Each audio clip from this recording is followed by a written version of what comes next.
കനത്ത മഴയിൽ വെള്ളിനേഴി ഞാളാകുറിശ്ശിയിൽ പാടത്ത് വെള്ളം കയറി ചേനകൃഷിയും വാഴകൃഷിയും നശിച്ചു. തോട് കരകവിഞ്ഞാണ് പാടത്ത് വെള്ളം കയറിയത്. പ്രദേശത്തു കൂടി ഒഴുകുന്ന മുണ്ടുപാലം കരകവിഞ്ഞാണ് വെള്ളിനേഴി ഞാളാകുറിശ്ശിയിൽ കൃഷിനാശമുണ്ടായത്. പാടത്ത് വെള്ളം കയറി ഏക്കർ കണക്കിന് ചേന, വാഴ കൃഷികളാണ് നശിച്ചത്. പാടശേഖര സമിതി സെക്രട്ടറി വെട്ടത്ത് രാധാകൃഷ്ണന്റെ ചേനകൃഷിയും കർഷകനായ കെ ഹരിദാസന്റെ വാഴകൃഷിയുമാണ് നശിച്ചത്. ഓണത്തിന് വിളവെടുക്കാൻ ലക്ഷ്യമിട്ടിറക്കിയ ചേന, വാഴ കൃഷികളാണ് നശിച്ചത്. തോടിന് സംരക്ഷണ ഭിത്തി ഇല്ലാത്തതാണ് പാടത്ത് വെള്ളം കയറാൻ ഇടയാക്കിയതെന്ന് കർഷകർ പറഞ്ഞു. ഒരുപാട് കാലങ്ങളായിട്ട് ആവശ്യപ്പെടുന്ന ഒരു കാര്യമാണ് തോടിൻ്റെ സൈഡൊന്ന് ശരിയാക്കണം എന്നുള്ളത്.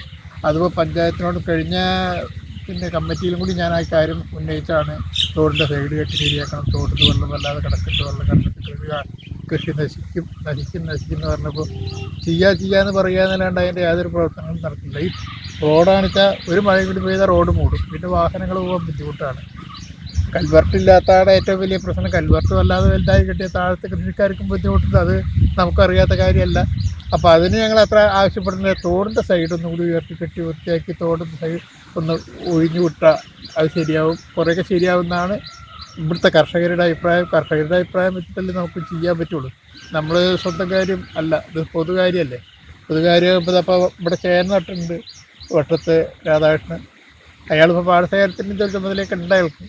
പക്ഷേ ഇത് പറ്റ മൂടിയിട്ടാക്കുക, അതിപ്പോൾ ഇനി പറിക്കാണ്ടാവുക എന്നുള്ള കാര്യം അറിയില്ല. അതിൻ്റെ മുകളിലൊക്കെ അങ്ങനെ തന്നെയാണ് അവസ്ഥ. വാഴയൊക്കെ ഒടിഞ്ഞിട്ട് കിടക്കുന്നത്. എൻ്റെ 2-3 വാഴകൾ ഒടിഞ്ഞു പോയി. അപ്പോൾ അതൊക്കെ ശരിക്കൊന്ന് ശ്രദ്ധിക്കേണ്ടതാണ്. അത് പഞ്ചായത്ത് ഭരണസമിതി, സർക്കാരൊക്കെ ശ്രദ്ധിച്ചിട്ട് അതിന് വേണ്ട നടപടിക്രമങ്ങൾ ഉണ്ടാവണമെന്ന് CPI വെള്ളിനേഴി ലോക്കൽ കമ്മിറ്റി വളരെ ഗൗരവപൂർവ്വം ആവശ്യപ്പെടുകയാണ്.